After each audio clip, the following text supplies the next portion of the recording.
Nós estamos entrando no tempo do favor de Deus, da nova série. E eu creio que Deus já tem ministrado você no seu GP.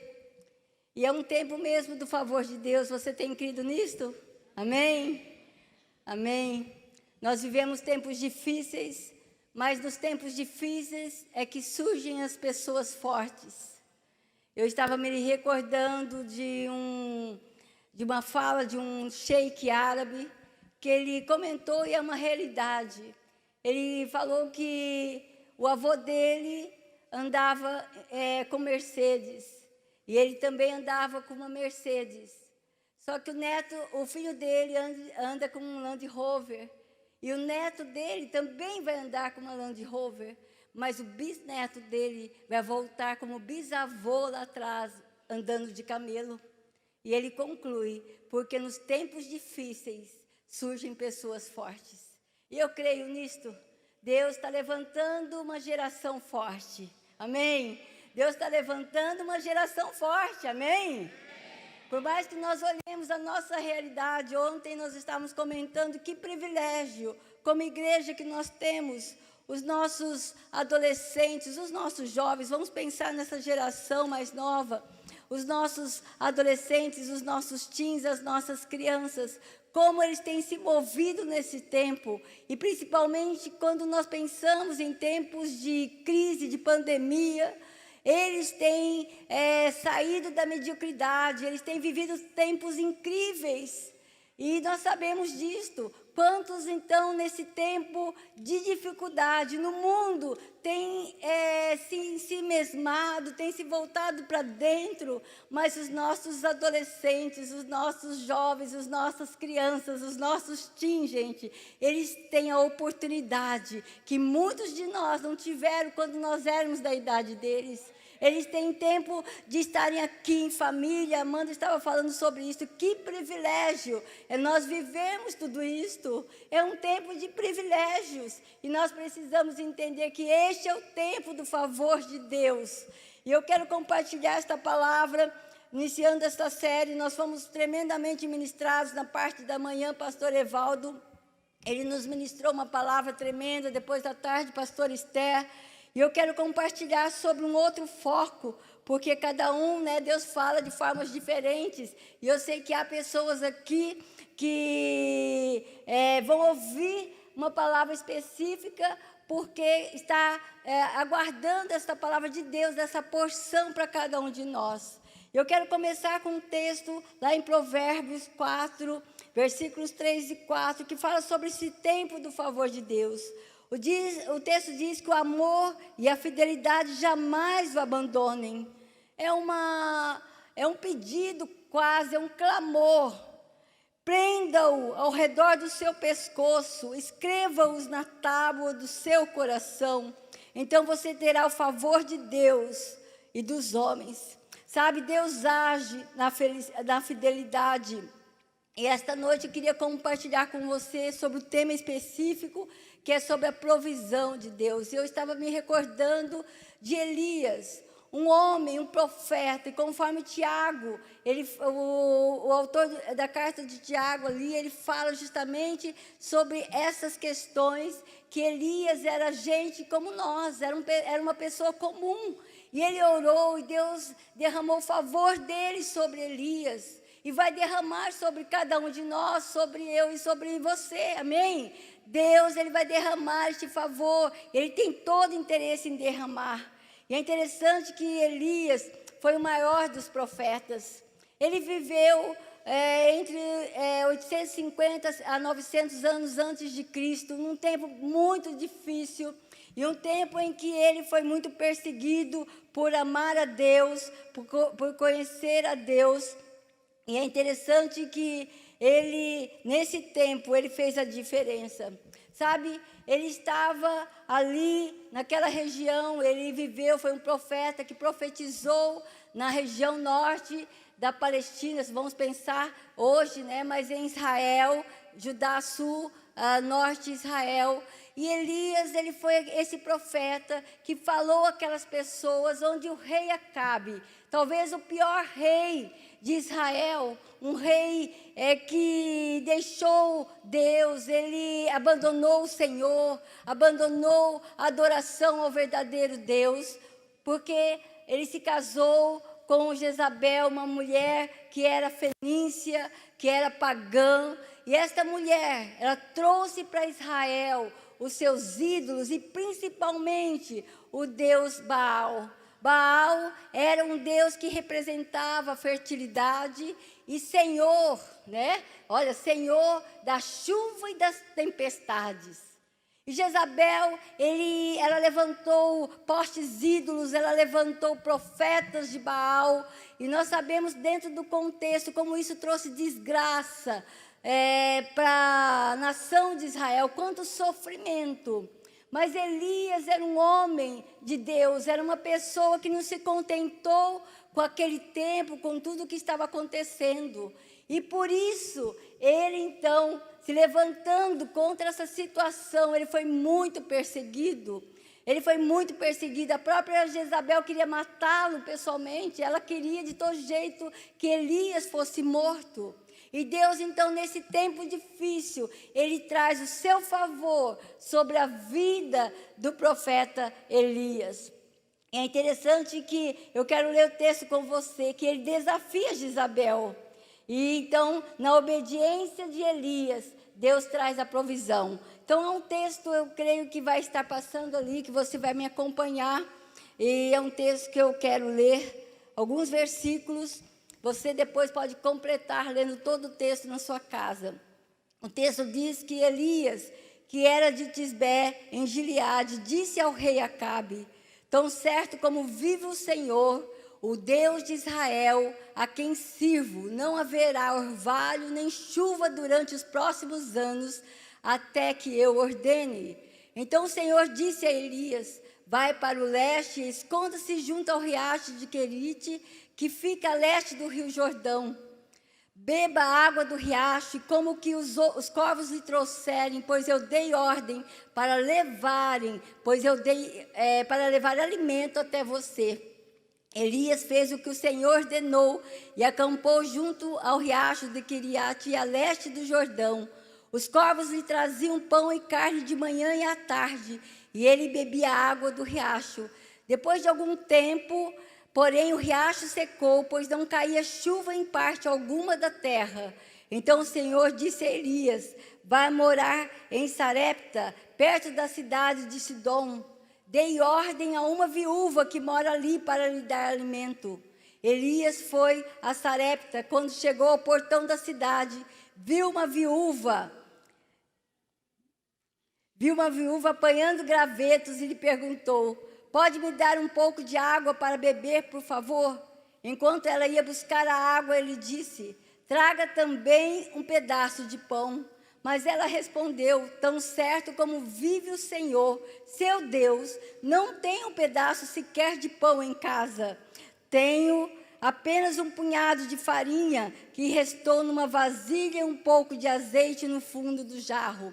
Estava apanhando alguns gravetos para preparar esta última refeição, e depois meu filho e eu morreremos.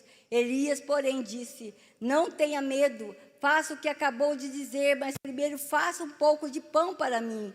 Depois use o resto para preparar uma refeição para você e seu filho. Pois assim diz o Senhor, Deus de Israel: sempre haverá farinha na vasilha e azeite no jarro, até o dia em que o Senhor enviar chuva. Ela fez conforme Elias disse. Assim Elias, a mulher e a família dela tiveram alimento para muitos dias. Sempre havia farinha na vasilha e azeite no jarro, exatamente como o Senhor tinha prometido por meio de Elias. Irmãos, quando a gente olha esse texto, olha essa passagem, eu sei que depois tem uma continuidade incrível, mas eu queria me deter apenas a estes elementos aqui, que fala sobre a provisão que Deus derrama sobre o profeta Elias. A primeira coisa que nós temos que compreender, que o favor de Deus, ele se manifesta de forma imprevisível. Sabe, Elias não imaginava desta forma. ele havia levado a palavra de Deus àquelas pessoas, e muitos haviam se voltado novamente para Deus, tinham deixado então de adorar os ídolos a Baal e se voltado para Deus. E Elias era essa pessoa que estava afrontando Deus Baal, o Deus, o Senhor da chuva, o Senhor das tempestades. E ele então havia profetizado que 3 anos e meio não haveria chuva naquele lugar. As chuvas da região, na Palestina, no Oriente Médio, são sazonais. Elas são aquelas que trazem o suficiente para que haja alimento para a população, significando que não só haveria chuva, mas também não haveria alimento para eles comerem. E Elias está nessa história, e Elias está nesta condição. Ele foi obediente. O favor de Deus, ele também se move pela obediência dos seus filhos, independente daquilo que são as sequelas, as consequências das situações. Deus, ele se move também na obediência. E Elias estava ali. Mas é interessante que isto, Deus vai prover segurança para Elias em meio à perseguição. Ele fala para Elias: vá para o leste, esconda-se junto ao riacho que está lá de Querite ou Queriate, conforme a versão, que fica ao leste do rio Jordão. Beba a água do riacho e coma o que os corvos lhe trouxerem. Sabe, é interessante que Deus havia dado ordem aos corvos para estarem ali. E eu fui pesquisar, né? Porque a gente tem que entender as coisas, né? Por que será que Deus usa os corvos?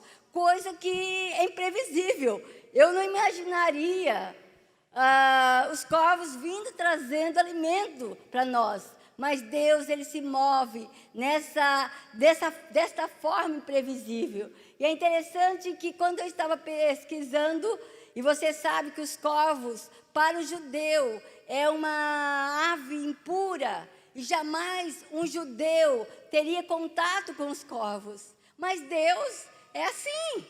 Deus faz coisas extraordinárias para promover coisas extraordinárias. E Deus usa os corvos, e os corvos vêm trazer alimento para, então, o profeta. E eu estava pesquisando sobre os corvos. Você pode pesquisar, é uma pesquisa profunda. Sabe, são 10 características incríveis, mas eu vou falar só algumas.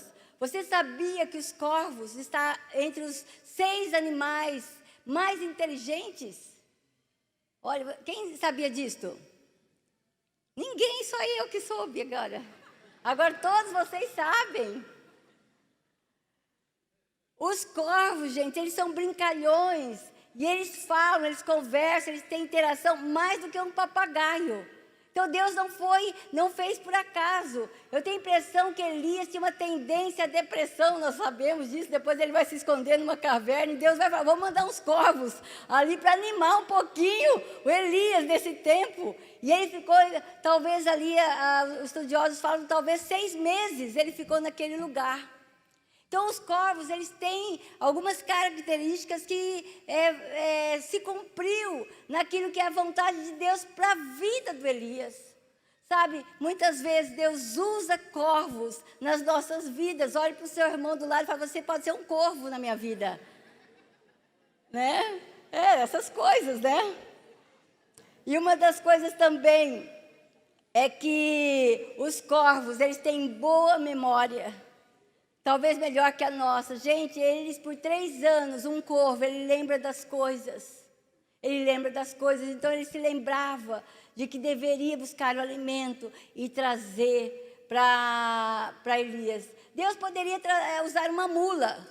Deus poderia usar outros tipos de animais. Deus usa todas as coisas. Mas aprove o coração de Deus trazer ali um quebrantamento. Elias, ele teve que sujeitar a vontade de Deus, porque ele teria naturalmente, como profeta, repugnância aos corvos. E Deus usou os corvos. Sabe, eu gosto daquela música que fala que ninguém explica Deus. Ninguém explica Deus. Deus faz do jeito dele, amém? Deus faz do jeito dele, e o jeito dele é o melhor. E muitas vezes Deus faz do jeito dele e nós não aceitamos. E nós afastamos-nos do favor de Deus. Mas nós temos que estar sempre abertos à vontade, ao jeito de Deus. E eu estava me lembrando sobre essas questões aqui, de Deus se manifestar de forma imprevisível.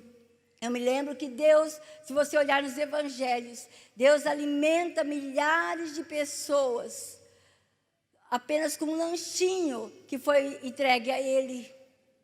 Coisas que a gente não pode imaginar. Deus é este Deus maravilhoso, mas ninguém explica como aconteceu aquilo. Outra coisa, né, os fariseus, aqueles homens daqueles dias estavam ao redor de Jesus querendo tragá-lo, né, querendo derrubá-lo. E eles perguntam aos discípulos, olha, seu mestre não paga impostos. E é interessante que Pedro, ele vai lá e fala para Jesus, olha, estão reclamando que nós não pagamos impostos. Aí Jesus fala assim para Pedro, olha, vai pescar. Sabe? Olha, gente, que legal, quando você não tiver dinheiro para pagar impostos, vai pescar. Quem sabe vai lá surgir uma moeda. Então, o peixe pega a moeda e traz, e é o imposto de Pedro e de Jesus. Coisas extraordinárias, coisas inexplicáveis. Deus, para salvar uma prostituta, Jesus fala, olha, quem tiver pecado, joga a primeira pedra. Imaginem vocês, se os caras lá resolvessem realmente jogar pedra na prostituta. Ninguém explica Deus. E eu estava olhando, eu fico encantada com as coisas que Deus faz. Sabe, Jesus para curar um surdo e um cara que era surdo e meio mudo. Porque falava algumas palavrinhas, o texto fala, né? Deus colocou o dedo no ouvido dele, cuspiu e tocou na língua. E ele foi curado. Gente, nem médico faz isso. E Jesus faz, ninguém explica Deus. Outra coisa, né, o cego de nascença, né? Deus vai lá, né? O Senhor, Ele cospe no chão, mistura a terra com saliva e coloca nos olhos do cego. E ele começa a enxergar quando vai se lavar no tanque de Siloé. Coisas improváveis. O nosso Deus, Ele não está dentro de uma caixinha. Sabe por quê? Naqueles dias não aceitaram Jesus como Deus, porque eles haviam colocado Deus numa caixinha. E quando Deus é colocado numa caixinha, numa religião, as pessoas não reconhecem o senhorio dele, não reconhecem quem ele é. Nosso Deus, Ele não pode ser colocado em uma religião, em uma caixinha, em um tipo de jeito de ser. Deus, Ele quebra todas as coisas ao nosso favor, Ele move céus e terra ao nosso favor, amém? Esse é o nosso Deus, esse é o Deus que a Amanda estava apresentando a nós, o nosso amigo, o grande amigo Jesus, é este que move-se de forma inexplicável, de forma imprevisível, que nós ficamos pasmados diante de tudo que Deus pode fazer.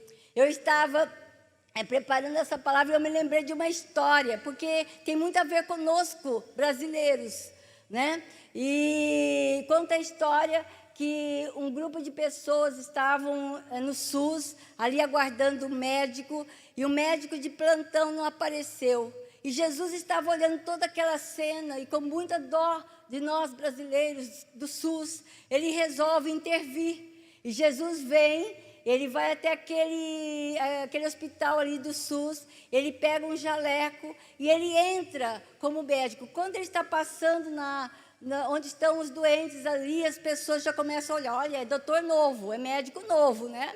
E Jesus vai até aquela mesa daquele consultório e Ele começa a chamar as pessoas. E Ele chama, entra o primeiro, né?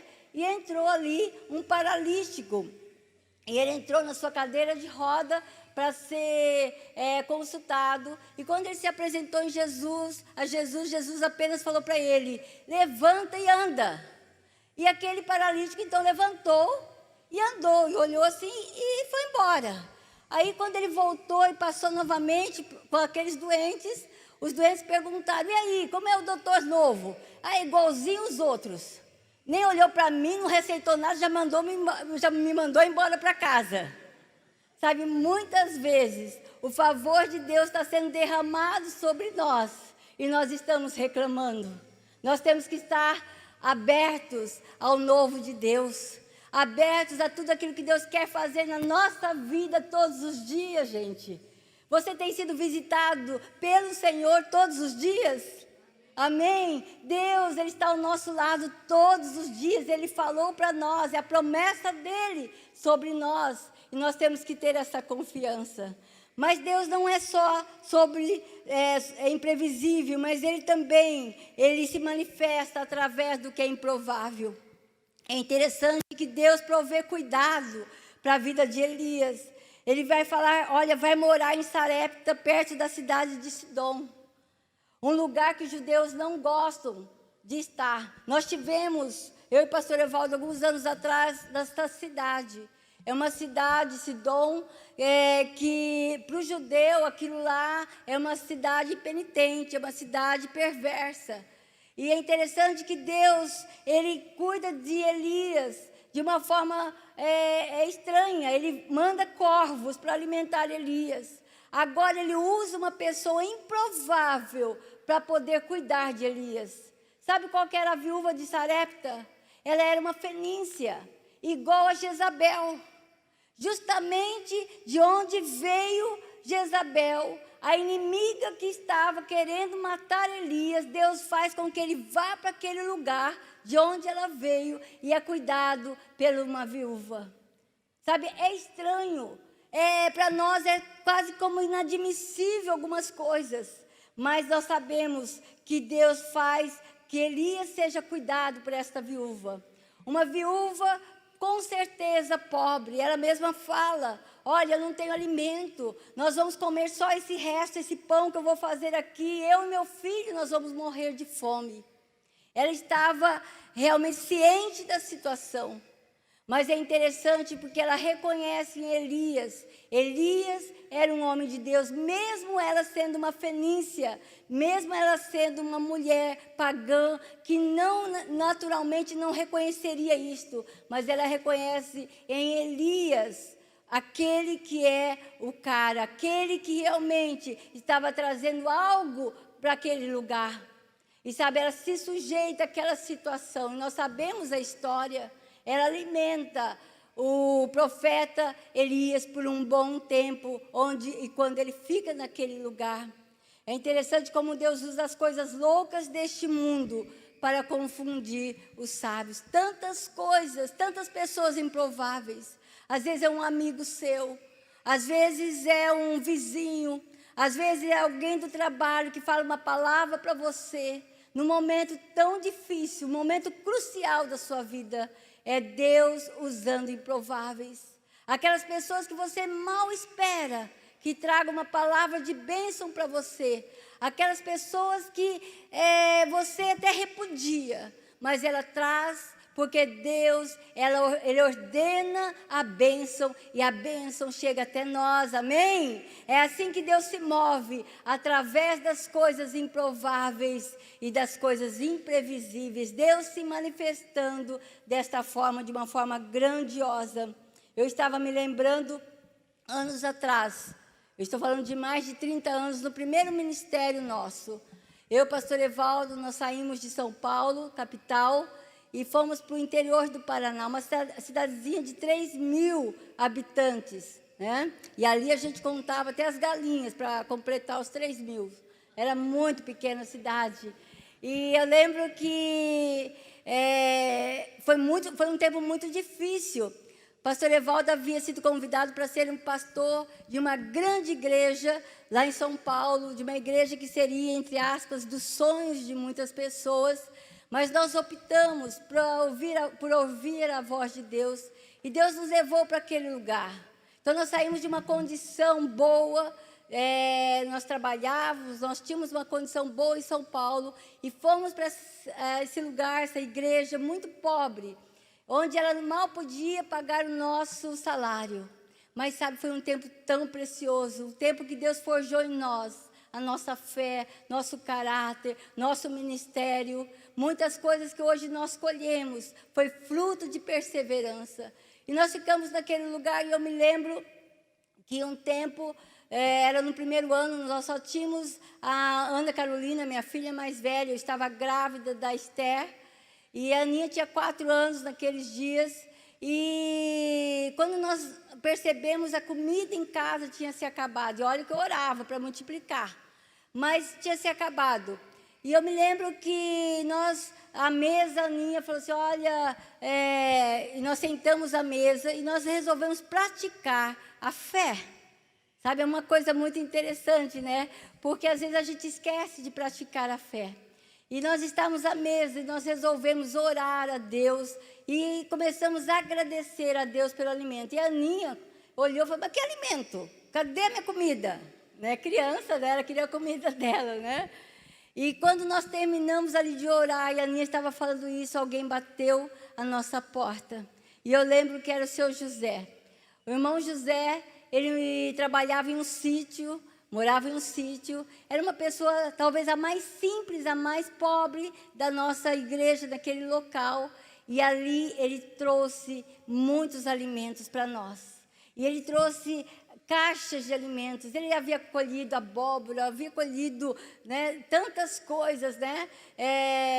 Naqueles dias eu até ganhei uma galinha, mas eu não conseguia matar a galinha, e eu amarrei ela, ficou uma semana amarradinha na cadeira, e eu, Senhor, não vou matar essa galinha, não dá para matar essa galinha, como eu prefiro morrer de fome, mas essa galinha tem, né? E ela ficou lá. E só lembro que, então, a vizinha estava mais faminta que a gente, e ela pediu a galinha, eu dei a galinha para ela, e ela trouxe para mim e falou assim, pastor, aqui, ó, metade para mim, metade para você. Não, fica inteiro com a galinha, porque aqui em casa ninguém quer comer a galinha, né? Mas essas coisas, Deus usando as pessoas mais simples, mais improváveis, e a gente vai crescendo em Deus, a gente vai valorizando as pequenas coisas. A provisão de Deus, ela vem, irmãos. Sabe, se você está desempregado, se você está passando por uma situação difícil, confia em Deus.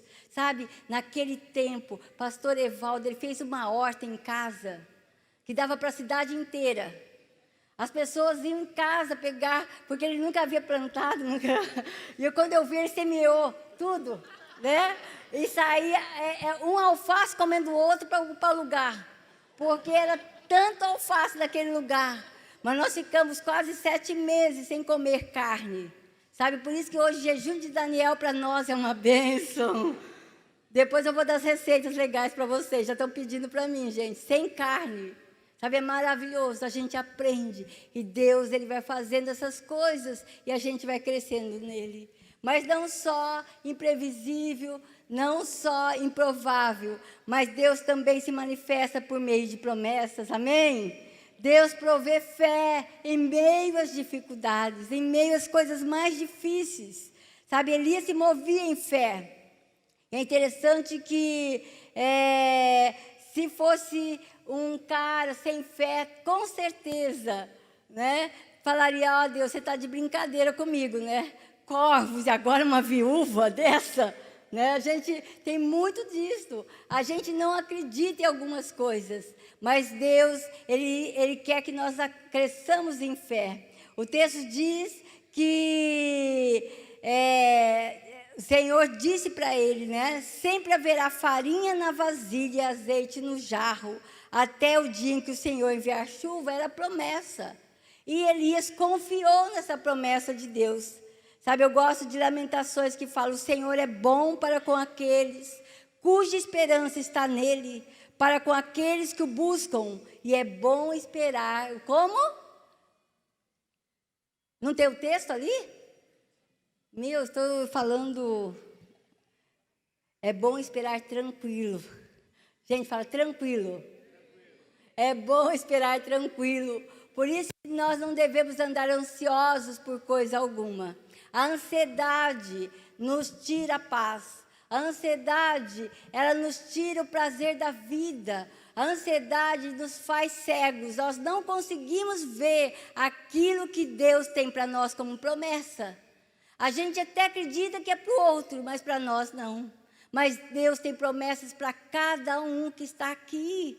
São promessas tremendas, promessas incríveis. Você crê nas promessas de Deus? Amém? Então nós temos que crer nas promessas de Deus.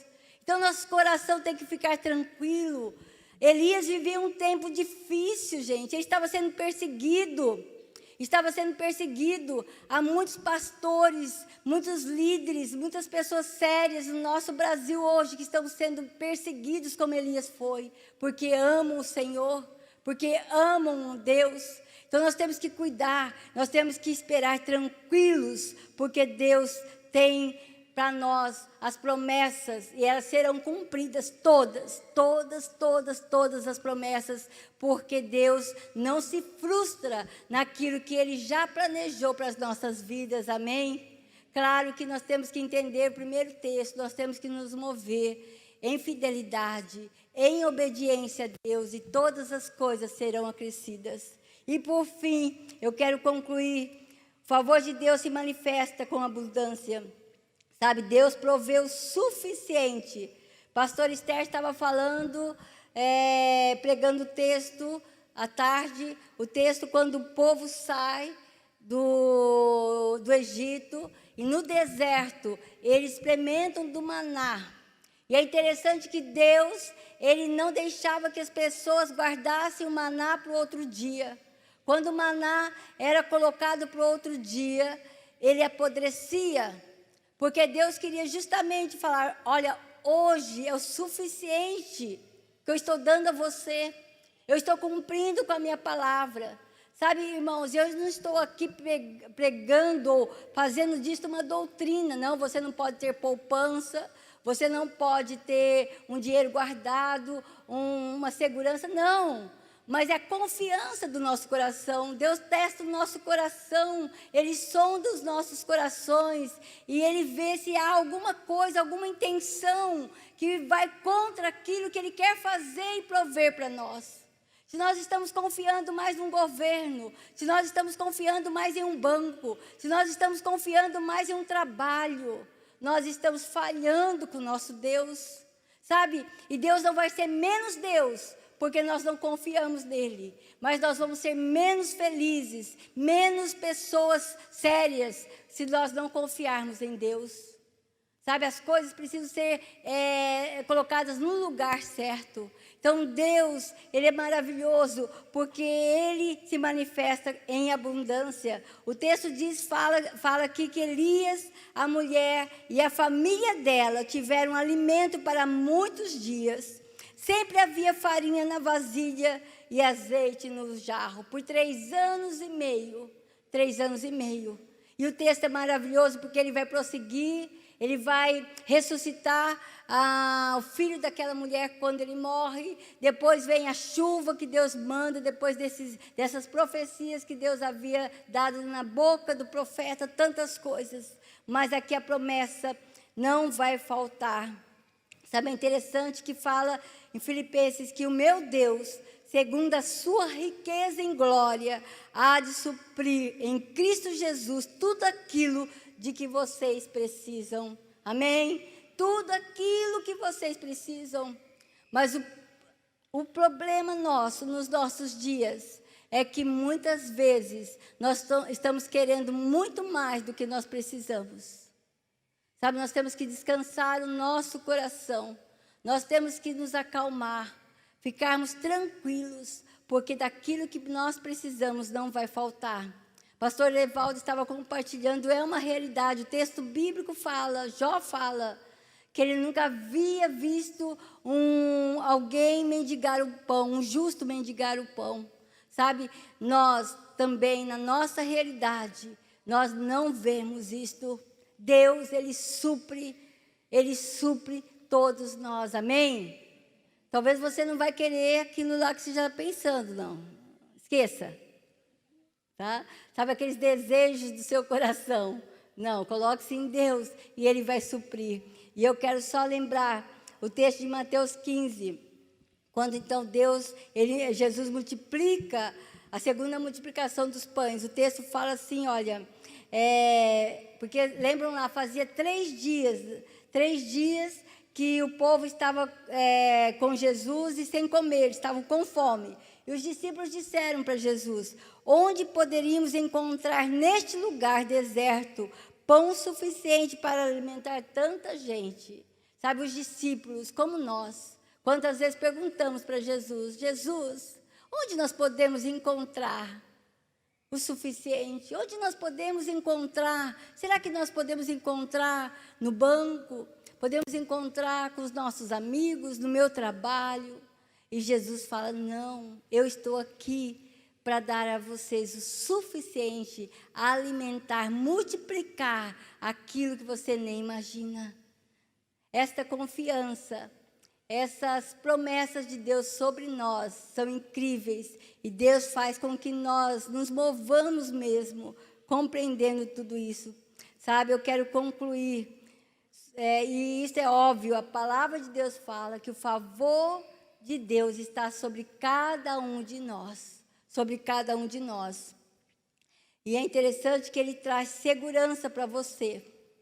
Deus quer guardar você em segurança, como guardou Elias num lugar, em um riacho, onde tinha água e onde tinha alimento. Deus quer nos guardar, às vezes num lugar improvável, numa situação improvável, mas Deus quer que você tenha paz, tenha segurança, e Ele vai prover para a sua vida. Mas também Deus quer cuidar de você. Deus é aquele que cuida das nossas vidas. Como isso é tremendo, nós acordarmos de manhã e vermos o cuidado de Deus sobre as pequenas coisas. Só o fato de nós respirarmos, só o fato de nós termos vida já é um grande cuidado, e nós temos que adorá-lo, louvar o nome dEle, porque já valeu a pena tudo que nós somos, amém? Tudo que nós somos. Também Deus, Ele traz para nós o favor dEle, e que faz com que nós cresçamos em fé. Nós precisamos crescer em fé, irmãos. Nós temos levado uma vida muito boa. Quantos recursos nos nossos dias, quantas coisas incríveis, boas nos nossos dias, mas nós precisamos ter mais fé, crescer em fé. E sabe, nós não precisamos sofrer, ser martirizados, sermos torturados, sermos perseguidos para crescer em fé. Se for preciso, o nosso Deus, Ele envia isto, porque nós precisamos crescer em fé. Mas eu espero que nós sejamos filhos obedientes a Deus, e nós não precisamos Ele não precisa usar de uma disciplina tão rigorosa para nos dar crescimento, amém? Deus, Ele quer encontrar em nós também um coração obediente. E por fim, nós temos que estar entendendo que o favor de Deus, Ele tem sido transbordante, e esse transbordar é o suficiente para que nós tenhamos a vida que Ele preparou para que nós tivéssemos. Sabe, é tempo do favor de Deus. É tempo de Deus derramar sobre nós todas as coisas, prover para nós aquilo que é necessário para enfrentarmos todas as situações. Eu creio. Nós estamos estudando Apocalipse nas lives das 9 horas da manhã. E você que está nos acompanhando, você vai percebendo tantas coisas que foram reveladas ao apóstolo João. E que para nós traz, de certa forma, uma expectativa, porque elas estão sendo cumpridas. E cada vez que nós olhamos esse texto, quantas coisas já foram cumpridas, a história está avançando. A história está avançando. E eu creio que, conforme a profecia de Daniel, tempos e meio tempo. Nós estamos vivendo o meio tempo de Deus, um tempo que será abreviado, porque Deus nos ama tanto, que Ele vai nos livrar de coisas terríveis, mas Ele vai nos tratar, cuidando de nós, para que nós cresçamos muito nele, amém? Que o Senhor possa estar nos abençoando, que o Senhor possa estar derramando sobre cada um de nós o favor dele. E eu gostaria de orar por você que está aqui nesta noite. Quem sabe você precisa ser aperfeiçoado em uma dessas áreas. Você precisa crer em uma dessas áreas. Você precisa ser trabalhado numa situação específica da sua vida. Eu gostaria que você se colocasse em pé, para que eu pudesse estar orando. E eu oro por mim, porque eu não estou pronta, e eu sei que Deus precisa trabalhar muitas coisas na minha vida, mas eu louvo o Senhor, porque nós temos a chance de realmente reconhecer que é tempo dele derramar sobre nós e para a glória dele. Eu quero estar pronto e eu espero que você também queira estar pronto. Senhor, nós pedimos, como igreja do Senhor, ó Pai, nesse tempo difícil, num tempo que nós nem tínhamos expectativas, que nós acreditávamos que seria fácil passar, que nós usufruiríamos, ó Pai, de tantas coisas tremendas, mas, ó Pai, nós sabemos, ó Pai, que este tempo é um tempo especial, é um tempo, ó Pai, que o Senhor está derramando das últimas coisas sobre nós, ó Pai, são os últimos tempos, mas nós também cremos, ó Pai, que isso tudo o Senhor está nos carregando no colo, nós nos sentimos tão favorecidos, tão amados, tão queridos, ó Pai, como igreja. Senhor, eu peço pelos meus irmãos, por cada um que está aqui, a começar em mim, Senhor, trate as áreas, ó Pai, das nossas vidas, áreas que precisam ser corrigidas, áreas que precisam ser alteradas, Senhor. Nós queremos crescer mesmo em fé, em compreender tudo aquilo que o Senhor já tem revelado a nós, ó Pai, a nossa vida, Senhor, como igreja, como pessoas. Senhor, coloca os meus irmãos, ó Pai, que têm sofrido, Senhor. Ó Pai, venha, Senhor, com um toque de cuidado, um toque, Senhor, especial sobre cada um que está aqui, Senhor. Derrama uma unção de alegria, derrama uma unção tremenda sobre cada um que está aqui, Senhor. Nós o glorificamos, nós o adoramos, ó Pai, porque nós sabemos, ó Pai, que nós somos esses filhos do seu coração, escolhidos, filhos adotados, e nós o adoramos nesta noite, Senhor, reconhecendo o seu favor sobre nós, a sua provisão sobre nós, e nós o adoramos em nome de Jesus. Amém e amém. Amém. Amém. Deus abençoe vocês. Uma semana muito abençoada. Lembrando, então, que domingo que vem é o último domingo aqui, gente. Você não pode perder, porque nós temos que ser gratos, né? Saímos bem, né? Vamos sair, não do Egito, né? Nós vamos sair do deserto, aqui também é a terra prometida. Mas nós vamos derrubar os muros de Jericó e nós vamos entrar na cidade, amém? Então Deus tem planos para nós. Eu só quero dar um puxão de orelha aqui para a mulherada. Mulherada, se você não fez a sua inscrição para o Essência, né? Essência, agora quinta-feira, nós temos brechó chique, olha que chique, né? Brechó chique, temos a palavra de Deus falada e anunciada. E temos a nossa conferência de mulheres. Faça a sua inscrição, porque nós temos coisa boa, tá bom? Então, Deus abençoe, uma semana abençoada para todos nós.